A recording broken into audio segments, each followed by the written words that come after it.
The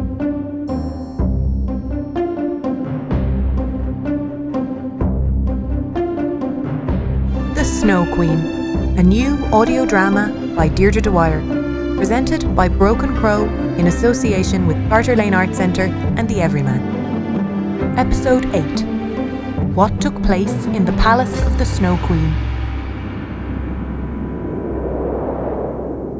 Gráinne had made it to the outside of the castle, where the walls were snow and the windows and doors made of ice. It looked large, empty, icy cold, and beautiful. It seemed as though there could never have been any laughter or joy there. The Snow Queen had arrived just before her. Larry, where are you? Where is the boy? Oh, thanks be to the shiny stars, mistress. He's freezing from the inside out. He's blue, nearly black with cold, but he doesn't seem to notice it. He just keeps working at the mirror. He says he can't see his reflection in it until it's whole. Now he won't rest or eat, and when he tries to drink, the water freezes on its way into his mouth. Oh, I'm afraid we may be too late. There is just one last hope, Larry. The girl, his little friend. She is on her way here, and it sounds like there is something about her. Everything I've heard makes me think she is the answer, and now she's coming directly to us. I don't think we have long to wait. Let us go to the ballroom and lie in wait there. Gráinne stepped through the great gate into the palace. The gate was formed of cutting winds, but Gráinne whispered good, hopeful thoughts to herself, and somehow the winds died down. She was able to enter the icy cold palace. Which way do I go now? I'm not sure what to do.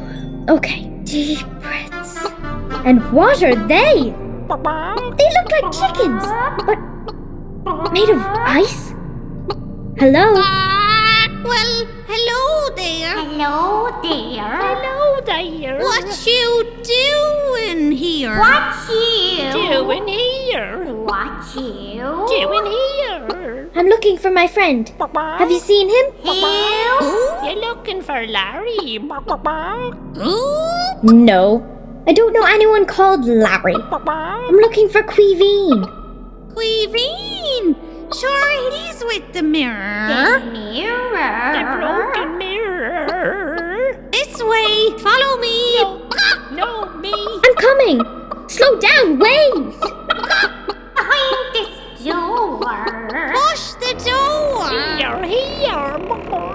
Caoimhín, is it you? Is it really you? He's too cold. Caoimhín, it's me. Come here. Come here. Oh, you feel like a block of ice. Gráinne wrapped her arms around her long-lost friend and began to cry hot, burning tears. Don't cry. No tears. Oh, little girl. But stop. He begins to be moving. She wrapped her arms around me, and her hot tears fell on my face and chest, and they started to warm me. The warm flame inside Gráinne's heart began to melt the ice inside my own heart. Oh no, the boy is beginning to cry. No tears. No tears. Children, stop to cry. Caoimhín. As Caoimhín began to feel warm, he began to thaw. He looked into the cold, worried face of the little girl holding him tightly. Soon his own tears seemed to melt out of his own cheeks, and then the glass splinter flowed out as it had gone in and landed on the floor. Look, the boy is not so blue. He's turning now. a little pinky. Winky in the ears. Gráinne! What's going on? Where are we? Caoimhín. Lots of crying. Crying and talking. Bit of snottiness too. And laughing. Human children are strange with their Crying, laughing times. Bark.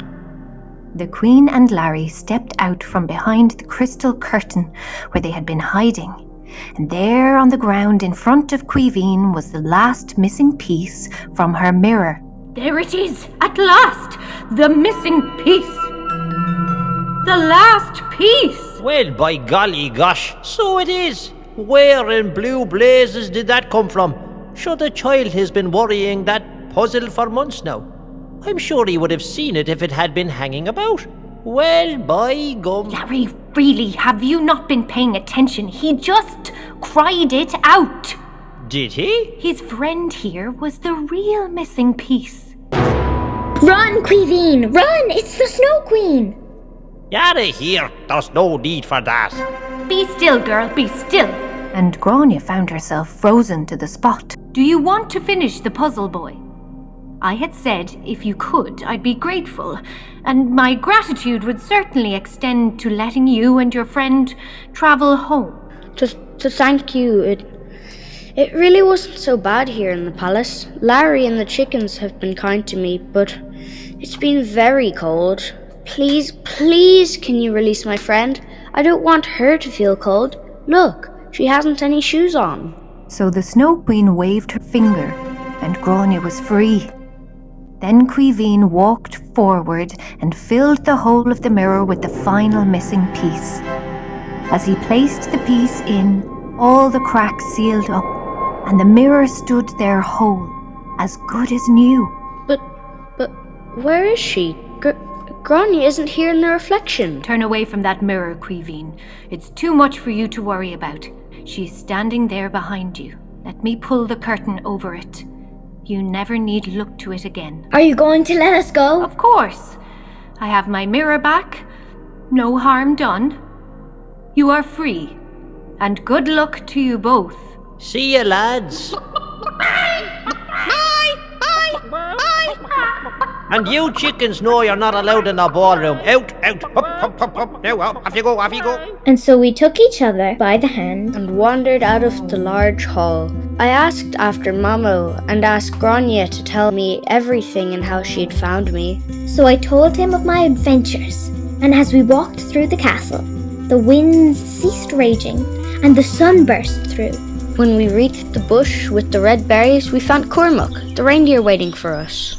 I had brought Cora, my sister, with me in hopes of this happy ending, and so together we carried Caoimhín and Gráinne first to Mrs. Fionn. Where they warmed themselves in my hothouse and learned what way they should go on their journey home. And then we brought them to Mrs. Levin's, where I had new clothes ready for them and repaired Caoimhín's sledge and sent them on their way. Thanks, Cormac and Mrs. Levin's. Bye. And as we travelled south, the first green buds appeared, and little birds began to chirp. And out of the woods came, riding on a magnificent white horse, a young woman armed with pistols. Gráinne, it's you! It's me, the little robber girl. How are you? And how's Cormac? We left him back in his home place. And this is Caoimhín. I found him. So is this the fella all the fuss was about? I want to know if you deserve that she ran from one end of the world to the other for your sake. Don't you worry about that, my friend. Good luck. The world is wide but wonderful, and I'm not sure that I won't be off on another adventure before too long. Well, if you're ever looking for company on an adventure, look me up. You seem to have a knack for survival. Goodbye, Gráinne. I hope to see you again. See you, Caoimhín. Stay out of trouble. And on we walked. The weather got warmer the farther south we got. And soon we began to recognise parts by the river and the trees we had climbed. And soon we saw that this town was our town. We were home. So we ran through the town, straight up to the lane outside our houses, and I ran into Mamo. And I ran into Dad. And so that is how they came to find themselves safe at home. Sometimes they thought of the Snow Queen and Larry and the ice chickens. And every time the first snow fell, or they got in a fight, which of course they did, even the best of friends fight, they would quickly make friends again and think back on the cold, empty splendour of the Snow Queen and her palace.